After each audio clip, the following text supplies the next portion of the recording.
Hello, everyone, and welcome to Design Your Life, the 30-Day Yoga Journey, Day 4. Be patient with yourself. Today's practice is a really soothing, cozy yin yoga, and you don't need any props necessarily, but it might be nice to maybe roll out a blanket on your yoga mat like I did, get into some comfy clothes, and if you want props, by all means, grab whatever ones you want. We're going to begin with some simple seated neck stretches. So come to a comfortable seat on your mat and tuck the chin into the chest. And just take a couple breaths here in the back of your neck. And then rock the right ear over towards the right shoulder. Keep the shoulders relaxed and away from the ears. Lift up through the spine. And just like yesterday in our side bends, you're not forcing anything here. You're just letting your ear rest. And then rock the chin back through center all the way over to the left. So left ear is moving towards the left shoulder, but again, you're not straining, you're not trying to force anything. You're just moving your head to where it naturally goes when you tilt it to the left and let gravity do the rest of the work. Continue to breathe in and out through the nose here. Make sure the rest of your body is relaxed. And then drop the chin back into the chest and inhale yourself back up to normal. Now from here, we're going to begin our first yin posture. We're going to come into a forward fold, but this is a yin forward fold. So there is no reaching as hard as you can towards your feet here. You can actually bend your knees. You can put a block or a bolster or a blanket underneath your knees if you like. You're going to let your feet relax and splay out, and you're going to curl your chin towards your chest. So like I said, we're not trying to reach. We're not trying to get our hands to touch our feet here. We're not flexing our feet. We're keeping everything very loosey-goosey. Usually in forward folds, we say hinge at the hips, fold forward with a straight spine. That's not the case here, not in a forward fold. The purpose with this yin forward fold is to stretch through all of the little tissues, the little connective tissues all along the spine, a little bit into the hips and the glutes, and to stretch through the neck. Like I said at the beginning, the theme of today's class is to be patient with yourself. And this is based around a yogic principle that is found within the 8 limbs of yoga. And if you're unfamiliar with the 8 limbs of yoga, that's okay. The 8 limbs of yoga are 8 concepts on how to live a yogic, peaceful life. The first one is known as the yama. And the yama are 5 principles. You can sort of imagine them to be the do nots. That's how they're best described, as these are things that are advised to not do so that you can live a happier, calmer, more peaceful life. And the very first of these yama is the one that today's theme is based off of, AHIMSA, which translated into English means do no harm. And this might be familiar. Do no harm, of course, is in every doctor's creed. And it can be very personal because very often, especially when it comes to how we treat our bodies, our movement practices, what we feed ourselves, it can be easy to be too harsh on ourselves. Yin is a practice of release, reflection, and letting go of things that we maybe are holding onto too tightly. Because often when we hold on to things too tightly, they end up doing us harm. And AHIMSA is a beautiful guide to examine our actions, not just toward others, but also towards ourselves. How am I doing harm to myself in a moment? Am I holding plank for too long? Am I being too harsh with myself about my food choices? Am I beating myself up? Am I not speaking kindly to myself? A good metric for AHIMSA is if you're doing something to yourself, double check. Would you ever force someone you love to do what you're doing to yourself? It's a good metric. So as we move through these yin poses, they're all designed to help you relax and release as much as you can. So you're still in your forward fold here. We're going to be in these poses for a pretty long time on each pose. And as you're here, I want you to relax as much as you can. Yin is challenging, because our monkey brain has a tendency to make us want to fidget, make us have itches, make us want to wiggle our toes or our fingers. As much as you can, try and find stillness in these poses. And aside from right now, I'm not going to talk too much aside from getting you in and out of each pose. Because one of the key tenets of yin yoga is stillness and silence. And I'm not going to lie to you, this class will be challenging because yin yoga is challenging because we don't spend a lot of time in stillness and silence. But sometimes that is what we need. That's the thing that our bodies and our souls and our minds and our hearts need. So as we are here in this class, I hope that principle of AHIMSA, do no harm, can guide you through it.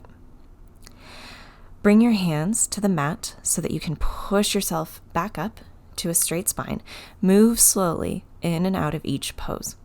And from here, we're going to move onto our backs. So lying down on your backs, let the left leg go long and hug the right knee into the chest.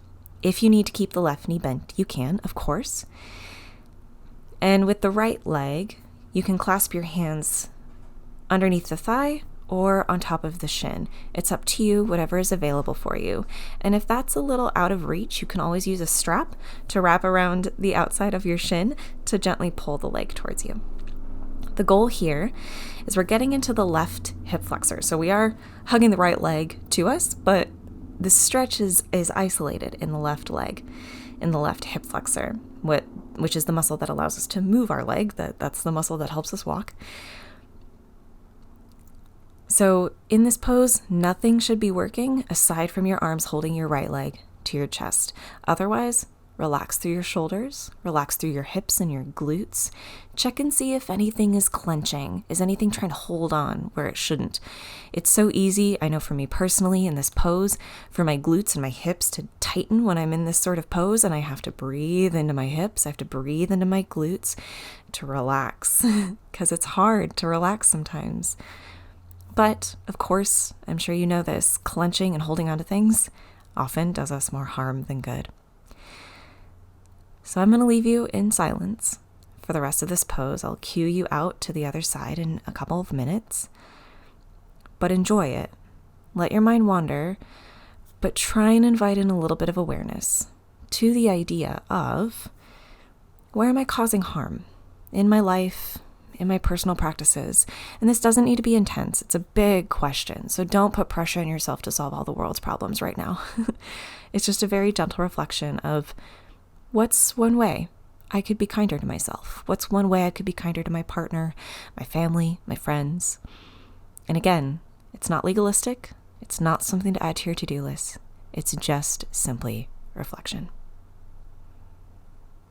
Enjoy.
Go ahead, let the right foot come back to the mat, and we're going to switch sides. So you can hug the left knee into the chest again, and same, right? So if you want to keep that right knee bent with the foot planted on the mat, you can, or you can let the leg go long like I have.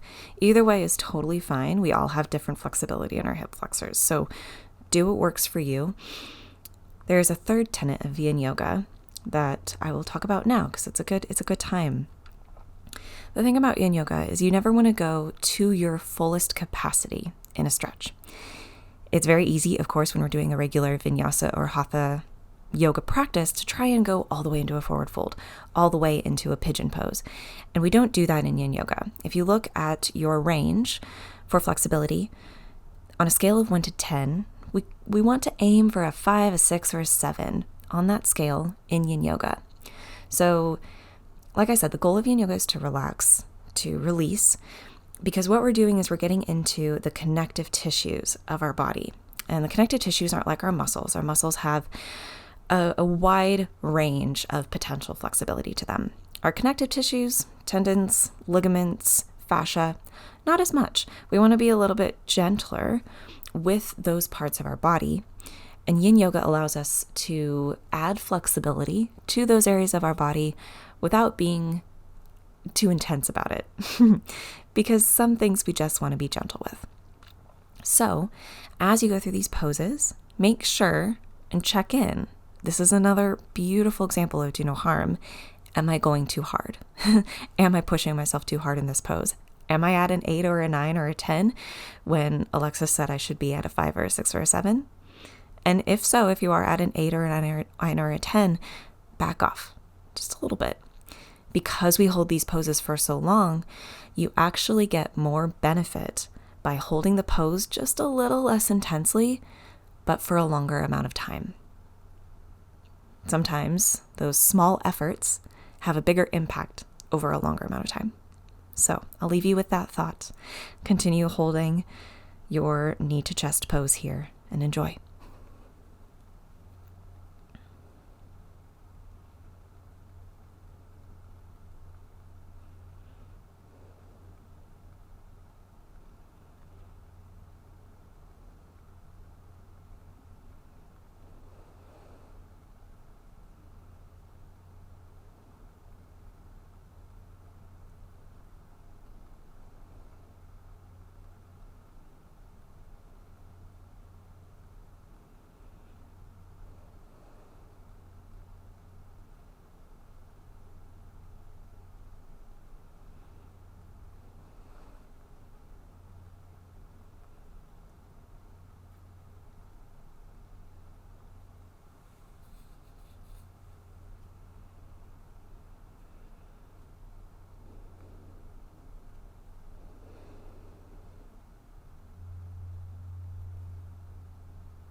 And let that left leg go.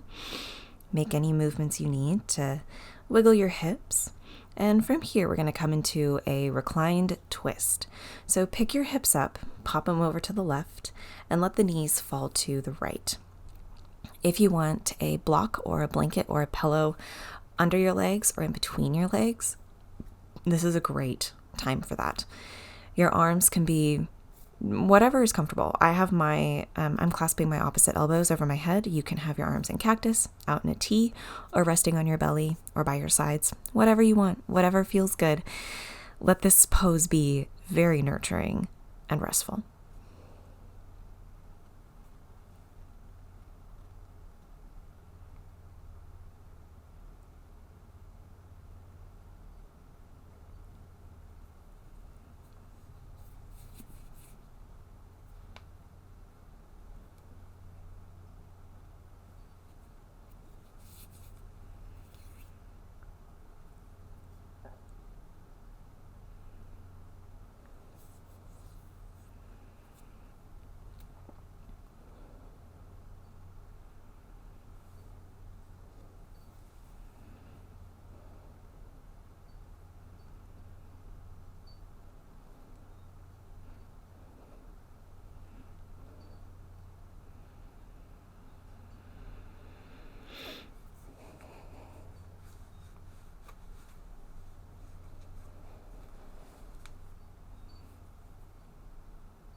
bring the knees back to center.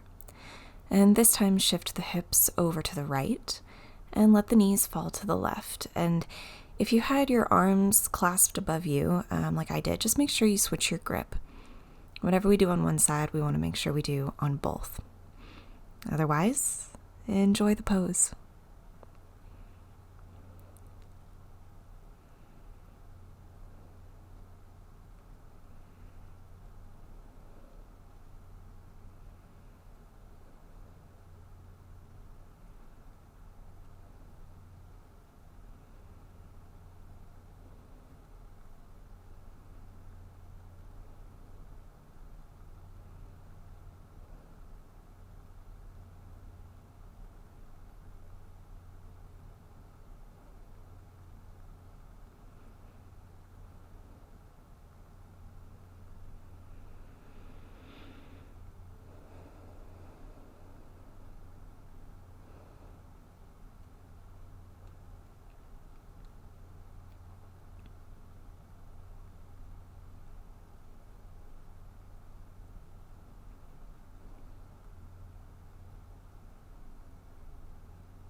Bring your knees back to center. And from here, we'll come into banana pose. So extend both feet over to the right corner of your mat.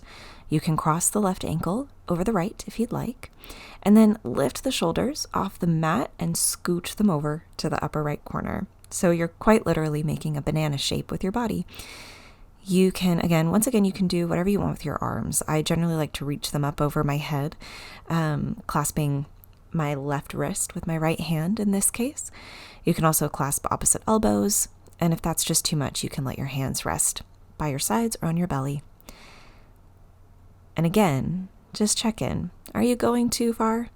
Are you at your 5, 6, 7 on your scale? Check in make any adjustments you need, and then enjoy.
Bring yourself back to center, and we'll switch sides. Same. Bring both feet over to the left corner of your mat, cross the right ankle on top of the left, and shimmy the shoulders over to the left corner of your mat. And depending on what you did with your arms on the other side, just switch it so it's the exact opposite on this side. If you had your arms clasped, make sure you're clasping them the opposite way. If you were grabbing the left wrist, make sure you grab the right this time. And let yourself relax. Make sure that right outer hip is nice and grounded on the mat. But otherwise, let everything go. Let your mind wander.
Bring yourself back to center. And from here, we're going to come into Supta Baddha Konasana, or reclined butterfly. Now, this is where you might want props. You'll bring the soles of your feet together and let the knees splay open wide. If this will be uncomfortable for the 4 minutes that we'll be here, go ahead and grab some blocks, place them underneath your thighs or your knees. And if you don't have blocks or anything to act like blocks, you can make fists with your hands and tuck them right underneath your hips, sort of where your leg and your hip meet. And that will provide a little bit of extra support so there's not too much strain on your hips. Once you find a comfortable position, relax and enjoy.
Using your hands, gently bring the thighs together and let the legs go long, feet as wide as the mat.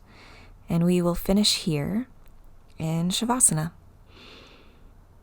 This is a chance to let your body incorporate and digest and percolate all of the gentle stretching work that we did. So do what you need to make yourself comfortable here, whether that's keeping the knees bent, maybe putting a bolster under your knees. Rest your arms wherever is comfortable. Close your eyes if that feels safe, and relax.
Begin to make any movements that you need to wake yourself up out of your Shavasana.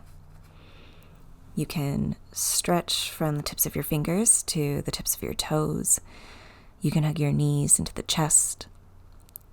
Whatever you choose, make your way up to a comfortable seated position. We'll finish off our class with a breath together. When you arrive, take a deep breath in and lift the arms up overhead, and exhale, pull the palms to the heart center. And when you're ready, you can open your eyes. If you enjoyed this class, be sure to give it a thumbs up. I hope you did. Be sure to subscribe because there are more classes in this 30-day yoga journey coming your way, and I can't wait to share them with you. Have a lovely rest of your day. Bye for now.